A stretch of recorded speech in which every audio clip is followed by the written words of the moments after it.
Fundación Universitaria San Mateo. Cordiales saludos, queridos estudiantes. Es para mí muy grato volver a estar con cada uno de ustedes en este programa que hemos venido viendo sobre certificación de material de propagación. Hemos venido viendo en el transcurrir de las unidades diferentes temas y conceptos relacionados a la certificación del material de propagación y la influencia que éste tiene directamente sobre la agricultura orgánica como tal. En la unidad número 1 estuvimos viendo lo que fue la propagación vegetal, sus conceptos. En la unidad número 2 veíamos lo relacionado a las semillas mejoradas y los requisitos de comercialización. En la unidad número 3 veíamos específicamente todo lo relacionado con la obtención de material de propagación. Y en esta oportunidad, en la unidad número 4, estaremos viendo y relacionando los temas dados a la certificación de material de propagación. En ellos veremos tres principales temas denominados la normatividad y la certificación del material de propagación, la micropropagación o propagación in vitro o propagación por meristemos, también denominada, y la certificación como tal de viveros. Bueno, queridos estudiantes, vamos a hacer nuevamente la retroalimentación del taller número 6 que habíamos ubicado en la unidad número 3. Aquí vemos el taller denominado la génesis vegetal. La finalidad como tal era encontrar o hallar o tomar mejor dos variedades de una misma especie vegetal para hacer un conteo de sus semillas que componían ese fruto como tal. Veíamos que la finalidad era completar esta matriz o este cuadro que me describía de una u otra manera algunas características genotípicas de esas especies vegetales. Principal, el tamaño del fruto, la forma de su fruto, el color, el peso, el olor. Estas son características netamente organolépticas que son de gran influencia en todo el proceso de comercialización y de venta a clientes, ya sean nacionales o a nivel internacional. Podían ustedes encontrar dentro del fruto, el tamaño del fruto, pronto un tamaño grande, un tamaño muy mediano o un tamaño muy pequeño.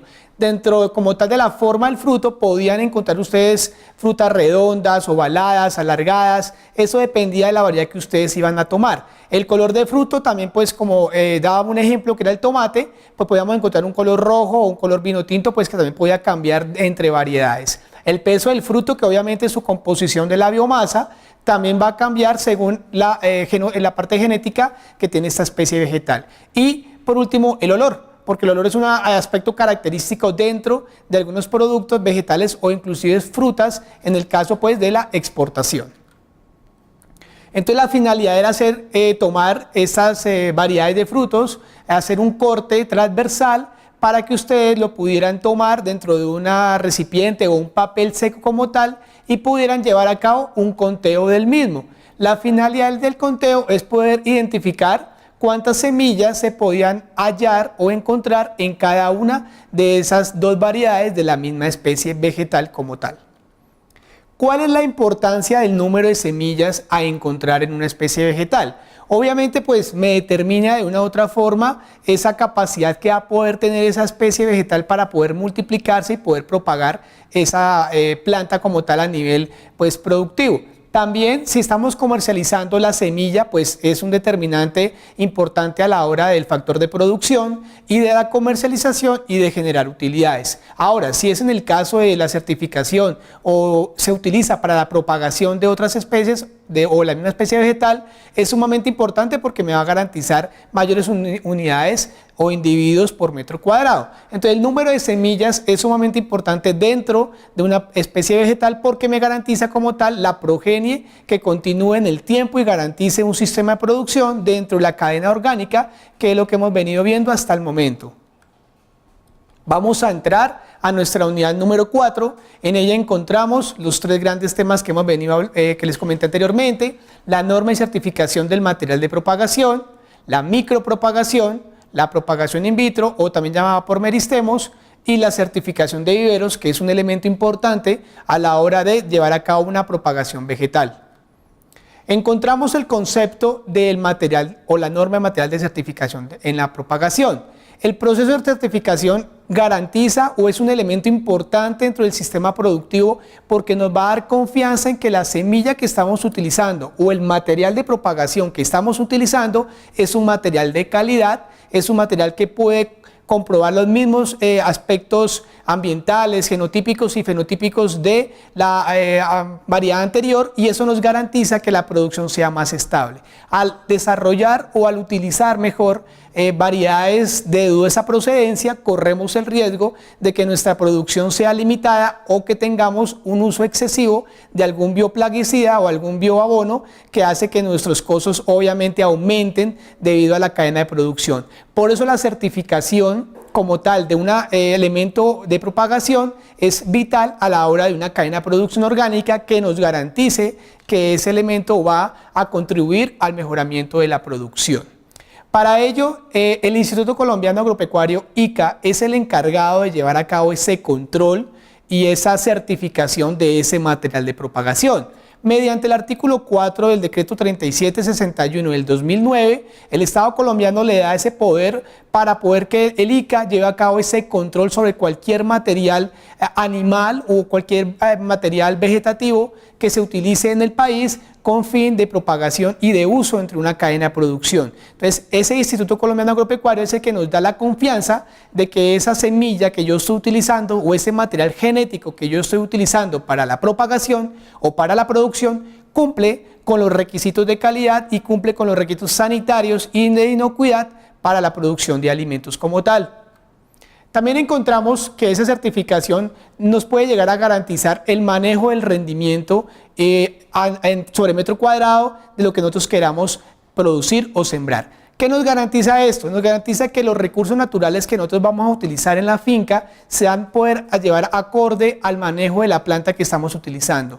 Cada semilla, cada especie vegetal tiene unas condiciones idóneas y adecuadas a sembrar según sus condiciones agroambientales. Es por ello que la certificación de ese material de propagación nos garantiza que esos rendimientos que establece la tabla o que establece esa nomenclatura o esa información que nos da, en ese caso una semilla, pues es lo que vamos a poder esperar en el caso de la producción a diferentes alturas sobre el nivel del mar en nuestro país. El ICA también pues, nos determina que una semilla certificada se puede comercializar y se puede llevar a cabo en el mercado. Una semilla que posee una característica de certificación, una característica que conduzca a un buen manejo agronómico, es una semilla que nos va a poder brindar una producción óptima y deseable. Ahora, mis queridos estudiantes, si ustedes están enfocados en asesorar o en llevar a cabo la producción de semilla, obviamente es vital porque esa semilla es la que ustedes van a comercializar, van a certificar o la van a multiplicar en diferentes fincas o en diferentes zonas del país. Para ello debe cumplir con unos requisitos netamente ambientales, unos requisitos sanitarios y unos requisitos agronómicos, que lo que garantiza es que esa semilla, al ser utilizada en las condiciones de nuestro país, va a producir los rendimientos y aquellos niveles de producción en biomasa óptimos que desea el campesino, o sea nuestro productor, o sea el finquero. En la resolución ICA de 1167 se da a cabo la comercialización y manejo de insumos agropecuarios dentro del país y se da la viabilidad para poder comercializar esos productos en todo el Estado colombiano, bajo obviamente los reglamentos sanitarios que tiene el ICA como tal. La resolución 970 del 10 de marzo del 2010 lleva a cabo la actualización de esa normatividad, lo actualiza en el proceso. ¿Y qué actualiza como tal esta resolución? Principalmente en que cada empaque, a la hora de comercializar un producto de propagación, en ese caso una semilla, ese producto debe tener identificadas ciertas características, como el nombre de la especie vegetal, inclusive el nombre científico de esa especie vegetal, la variedad de esa especie vegetal, las características de las mismas, el porcentaje de germinación, las recomendaciones especiales de cultivo y la fecha de vencimiento. También podemos encontrar ahí pureza de la semilla, viabilidad de la semilla. Toda esta información es la que nos da la capacidad de tomar la decisión si esas semillas yo las puedo utilizar para llevar a cabo un ejercicio de producción en mi terreno o llevar a cabo un proceso de obtención de semilla en mi terreno. Esa información se volvió obligatoria gracias a esa resolución y garantiza que toda semilla que nosotros estemos utilizando en nuestro territorio nacional pues cumpla con esos requisitos sanitarios, ambientales y agronómicos que hemos venido hablando en este curso. Otra de las normas relacionadas a la importación de material vegetal es la resolución 240 del 99. Esa resolución nos habla del reglamento andino que es todo lo relacionado a los permisos fitosanitarios de importación. Recordemos que muchas de las semillas que son producidas a nivel internacional se dan en Estados Unidos o en gran parte de Europa. Estas semillas, como hablábamos anteriormente, tienen un orden principalmente de variedades o híbridos o inclusive algunas semillas de transgénicos. Para poder traer ese material vegetal al país, se debe cumplir con unos requisitos netamente legales, sanitarios y agronómicos que se establecen en la resolución 240 de 1999. Entonces, no solamente es comprar la semilla a nivel internacional y traerla, sino que se debe cumplir con unos requisitos de importación que se reglamenta mediante el ICA. También tenemos la resolución 1277 del 2014 que me habla sobre la protección fronteriza. Esa protección fronteriza habla principalmente de los requisitos fitosanitarios que se debe tener a la hora de comercializar un producto intrasubregional. Esos requisitos pues deben corroborar que no está entrando al país algún material fitocontagioso o algún material que pueda afectar, digámoslo así, la sanidad vegetal de las especies que están cultivadas en nuestra tierra, y principalmente esta resolución habla sobre el intercambio de esos granos de café, ya que somos un país netamente cafetero y es una de nuestras líneas de producción y que mueve nuestro PIB nacional. Entonces la resolución 1277 nos habla de esa reglamentación fronteriza fitosanitaria a la hora de comercializar un grano como tal de café. Tenemos en cuenta, mis queridos estudiantes, que hay unos modelos en el caso de que ustedes quieran o asesoren la importación de productos vegetales. Hay unos requisitos que cumplir, principalmente la carta de solicitud con los siguientes datos. Esos datos son fundamentales porque ustedes pueden dar cumplimiento a los requisitos que pide el Estado colombiano y vamos a evitar que ese cargamento o ese material que ustedes están trayendo al país quede decomisado directamente en puerto o tengamos algún problema legal para su traída directamente y comercialización dentro del país.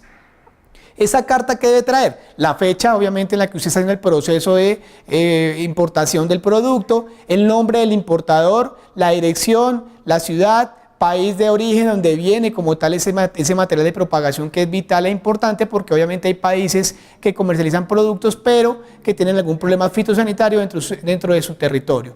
También debe establecer el producto, cuál es el producto como tal tangible que usted va a traer, esas variedades que usted va a importar, si es un híbrido o un transgénico, qué es lo que usted va a traer, la cantidad, se debe especificar kilos únicamente de lo que usted va a traer, dependiendo de, pues, digamos, del gramaje que se quiera comercializar. No se puede colocar ni arroba, no se puede colocar ni carga, se debe colocar los kilogramos que usted va a importar y a traer al país. Y se debe colocar el valor presupuestal en lo que tiene que ver con dólares a la hora del valor que cuesta ese producto en importación del país de origen que viene hacia Colombia. Pero si nosotros queremos llevar a cabo un proceso de exportación, si estamos propagando semillas, estamos obteniendo semillas de alta calidad y queremos exportar, también se tienen unos requisitos obviamente sanitarios, unos requisitos aduaneros que son importantes a la hora de poder exportar nuestra semilla vegetativa a otras partes del país. Primero que todo, pues se debe cumplir obviamente también con la dirección, dónde está ubicada el terreno, la finca, todo lo que tiene que ver con trazabilidad del producto, vereda, departamento, nombre de la finca, nombre del propietario, todo eso es fundamental a la hora de ubicar la dirección. El medio de transporte es aquel medio que se va a utilizar para poder exportar este producto, ya sea en buque, sea en avión. Es importante determinar eso a la hora de la exportación. El puerto de salida es determinante, pues, de qué parte del puerto en Colombia va a salir, en el Pacífico, en el Atlántico. Es importante determinar ese ejercicio. Y el puerto de llegada es allá directamente al país donde usted quiere llevar la exportación, ese país de origen. También hay que cumplir con los requisitos y hay que describir hacia dónde va ese producto, quién lo va a recibir en ese país donde se está exportando como tal ese material de propagación, en el caso de que nosotros estemos exportando semillas como información genética. Destino o uso, cuál es el uso de esa semilla, ya sea para producción, para consumo de animales, para consumo humano. Es importante determinar cuál es el fin de esa semilla o ese material de propagación que yo estoy exportando. El tipo de embarque, pues que ya son más requisitos arancelarios, la partida arancelaria, la cédula o el NID del importador, si somos una empresa que estamos exportando directamente ese producto a nivel internacional, y algunas observaciones que se tenga relacionado al producto. De pronto algún tipo de detalle relacionado a la calidad del producto, que hay que manejarlo de manera muy detallada, muy delicada, algunas características, la humedad, todo eso se lo puede ubicar dentro de la observación adicional que lleva el producto. Y finalmente pues se lleva la firma que representa como tal el proceso de exportación y el responsable al cual está dando ese producto a nivel internacional. Hay una gran problemática y es el comercio ilegal. El comercio ilegal generalmente a nivel mundial está manejando o está llevando a cabo más de 480.000 toneladas con un valor de 1.6 miles de millones de dólares, principalmente de plantas medicinales y aromáticas. Se está comercializando de manera ilegal, se importa y se exporta tal vez con algunos requisitos legales, pero entre la comercialización interna de los países se está convirtiendo en un aspecto ilegal e irregular. Eso hace pues que obviamente frente a las aromáticas o plantas aromáticas medicinales se lleve todo el boom de la medicina tradicional que ha sido apagada un poco por la medicina alternativa, por la alelopatía, y eso hace que ese tipo de especies vegetales tengan un gran boom a nivel internacional y obviamente pues esa venta de esos productos pues se generen ciertas utilidades. No obstante, todo el proceso de producción, importación y exportación, mis queridos estudiantes, se debe cumplir con los requisitos legales y se debe pedir la asesoría de profesionales encargados a la exportación o capacitarse o estudiar frente a ese proceso como tal de exportación que nos garantice toda esa cadena de inocuidad, toda esa trazabilidad legal y no tengamos algún problema a la hora de exportar un producto como tal.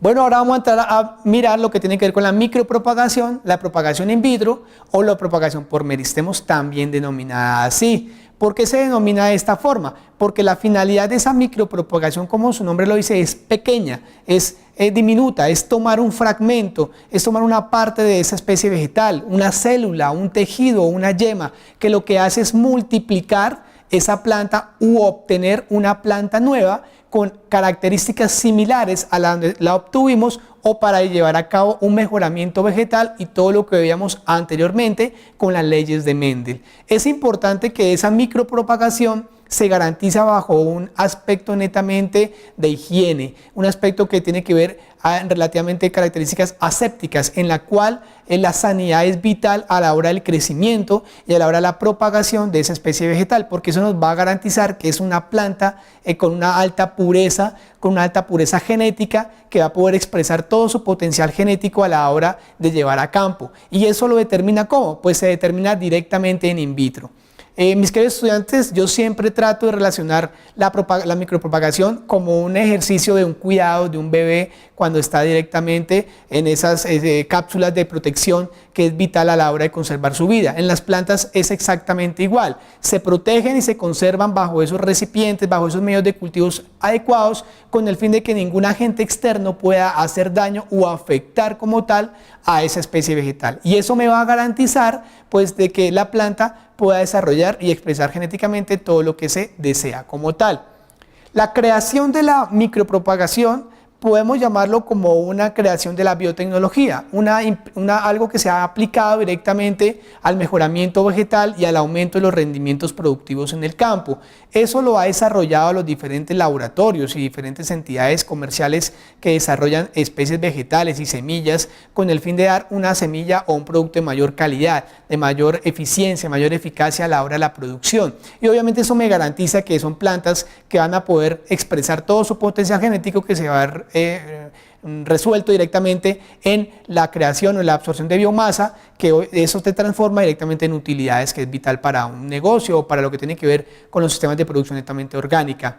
La micropropagación se remonta aproximadamente hace 30 años cuando es descubierta la auxina. La auxina es una hormona de crecimiento vegetal que ayuda a que la planta pueda empezar toda su multiplicación vegetativa por medio meristemático, por medio de las yemas, y empiece a crecer otras partes de la planta como diferentes ramas, hojas, flores, frutos, y eso hace que la especie vegetal empiece a permanecer en el tiempo y poder expresar su información genética.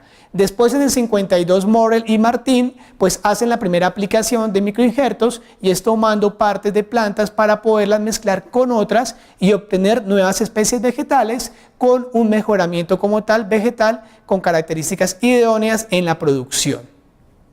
¿Cuál es el procedimiento a llevar a cabo a la hora de llevar o de realizar una micropropagación? Lo primero es tener un área idónea, un área adecuada, un área aséptica, donde la higiene es de alto porcentaje, un 100% tiene que haber higiene, y porque a partir de ahí me va a garantizar que los elementos que yo estoy utilizando, tanto esos elementos como de corte, como de cultivo, como la planta, son elementos de buena sanidad, son elementos que no están fitocontagiosos o tienen algún problema de algún patógeno que pueda afectar como tal mi producción de esa especie vegetal. Lo primero que debo hacer es una disección. La disección es un corte fino, escalpelo o con bisturí, tipo medicina, en el que se quiere cortar un trozo o un pedazo de ese meristemo, de esa yema o de esa parte de la especie vegetal que queremos obtener para poder cultivarla. Entonces, como nos damos cuenta, ese corte debe ser un corte delicado, un corte de medicina, un corte fino en el que podamos obtener un buen material y evitar que ese material pues se dañe o tengamos una pérdida directamente problemática a la hora de multiplicar. Ese tejido obviamente debe ser sembrado y debe ser cultivado en condiciones netamente asépticas. Lo primero en ese paso, ese corte se debe garantizar de manera muy fina, de manera muy directa, con un corte exacto sobre la parte de la planta que quiero obtener a la hora de hacer esa multiplicación. Y fundamentalmente, bajo condiciones de asepsia, condiciones de sanidad que me garantice que esa propagación va a ser exitosa más adelante. Luego de esto, con el tejido vamos a poder llevar a cabo la siembra sobre ese medio acuoso que obviamente pues puede ser preparado anteriormente. Ya vamos a mirar este tipo de preparaciones de ese medio acuoso, y la idea es poder sembrarlo, poder tenerlo listo para poder cultivarlo allí. Esto me va a garantizar una inocuidad y una sanidad, porque no estamos trabajando directamente con el suelo. El suelo, obviamente, por su capacidad biótica, pues va a poder tener otro tipo de agentes, ya sea parásitos, puedan ser hongos, puedan ser nemátodos, puedan ser microorganismos benéficos o no benéficos. Entonces, hay diferentes tipos de organismos que se encuentran en el suelo, y eso nos va a garantizar que no haya una buena asepsia, una buena higiene. Por tal motivo, no se utiliza el suelo dentro de la micropropagación, sino se utiliza un medio acuoso, que lo vamos a ver más adelante, que es llevado para poder suplir los requerimientos nutricionales de la especie vegetal, pero que va a preservar netamente la inocuidad de esa multiplicación o de esa propagación.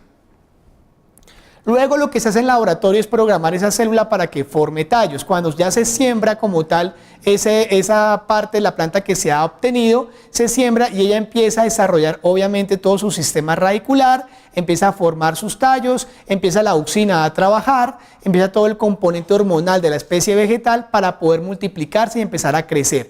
Esto obviamente va a empezar a que la planta empiece a consumir de sus propios nutrientes mediante la raíz. Por eso ese medio acuoso debe cumplir unos requisitos nutricionales que son aportables al crecimiento de la planta. Cuando esa especie vegetal o ese fragmento como tal de ese meristemo es sembrado y empieza a crecer y empieza a formar raíz, podemos darnos el gusto de saber que la planta ha empezado a crecer y ha empezado a desarrollar sus procesos bioquímicos y metabólicos dentro de su interior, y nos garantiza que la práctica que estamos desarrollando está logrando el objetivo, que es la propagación in vitro. Logros de las mejoras con la micropropagación. Primero, disminuye el tiempo. ¿El tiempo de qué? El tiempo de propagación, el tiempo de germinación, porque está controlado, lo podemos manipular y podemos acelerar todas esas condiciones ambientales que hacen que las plantas crezcan o no, dependiendo de su rapidez y dependiendo de su información genotípica en campo. Entonces nos garantiza que podamos aumentar el tiempo de germinación. Obtención de haploides y líneas puras. Nosotros hablábamos anteriormente que esos haploides son esas informaciones genéticas que se mezclan para obtener un diploide. Entonces esos haploides, pues nos vamos a poder tener una línea netamente pura con una información genética, unos alelos dominantes que podamos obtener a la hora de una mezcla o a la hora de una recombinación o un retrocruzamiento, que lo veíamos anteriormente en la unidad número 3, relacionado a lo que tiene que ver con las leyes de Mendel.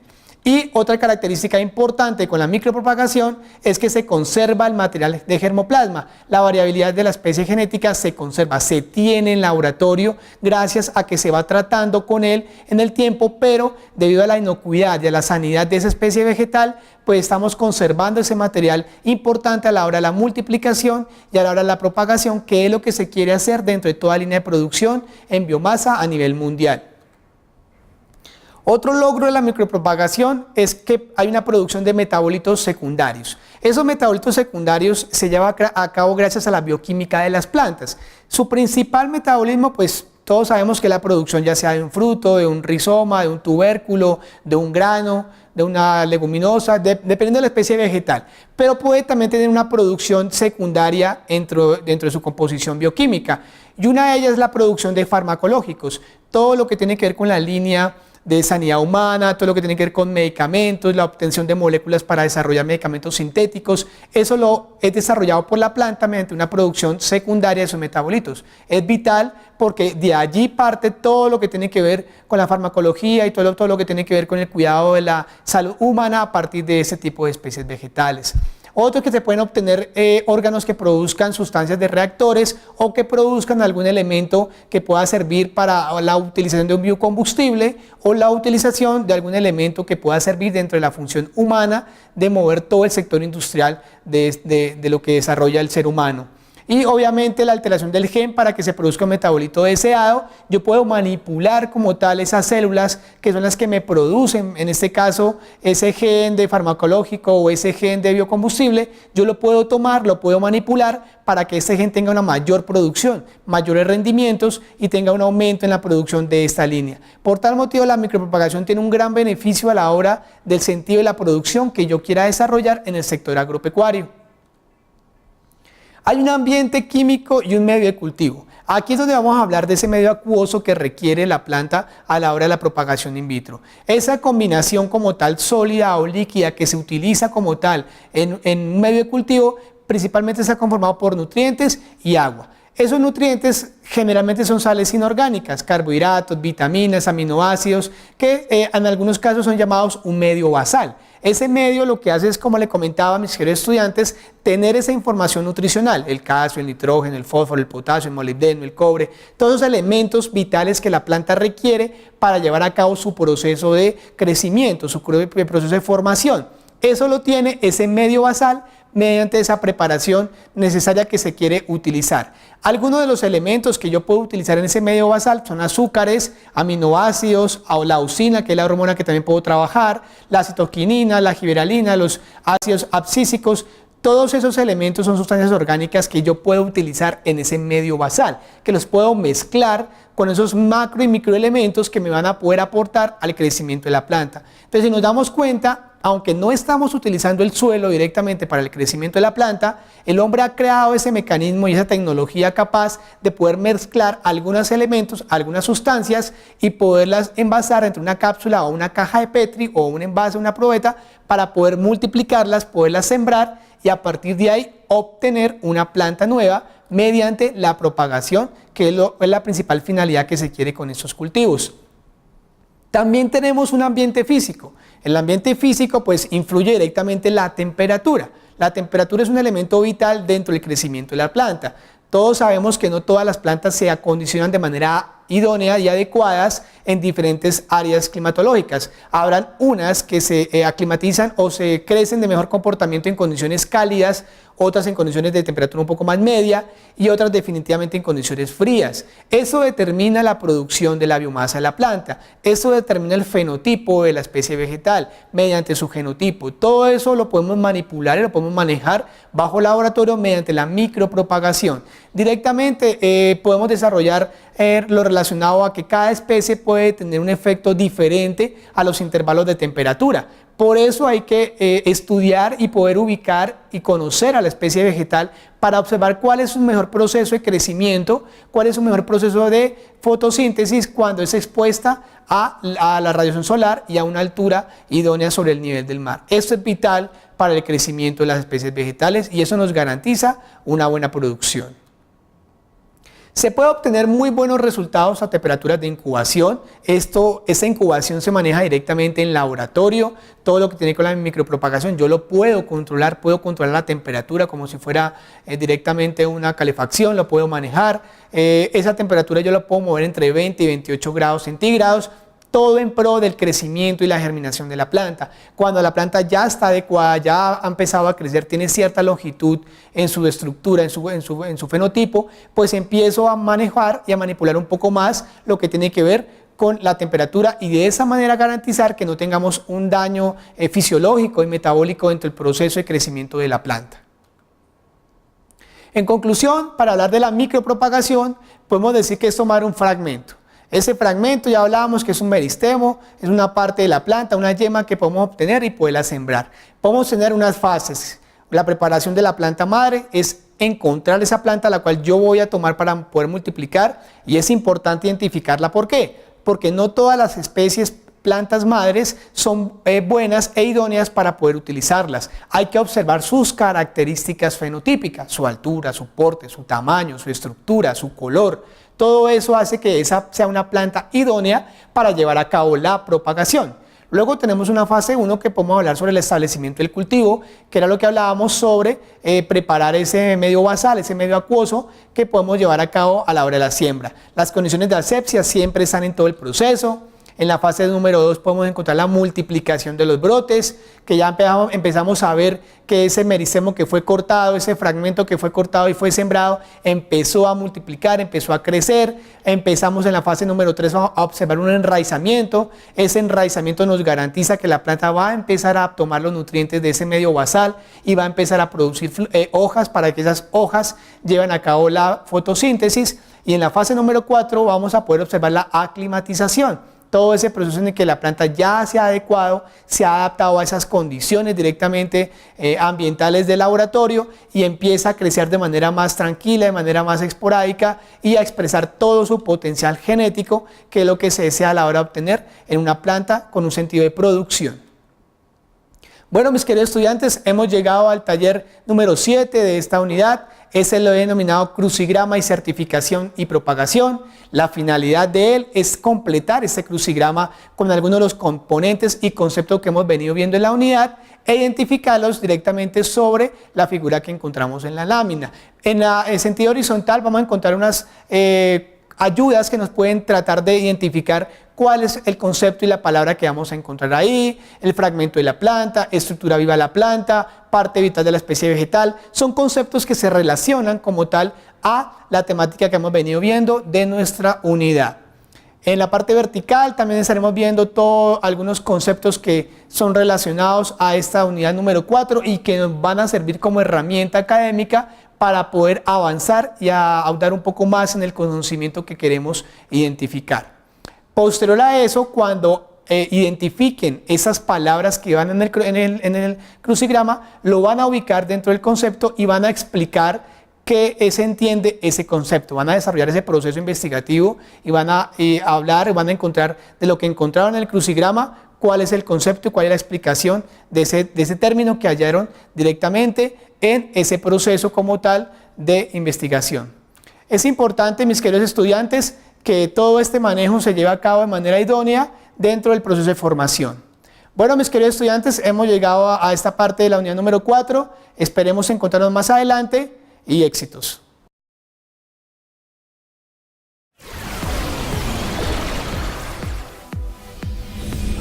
Fundación Universitaria San Mateo.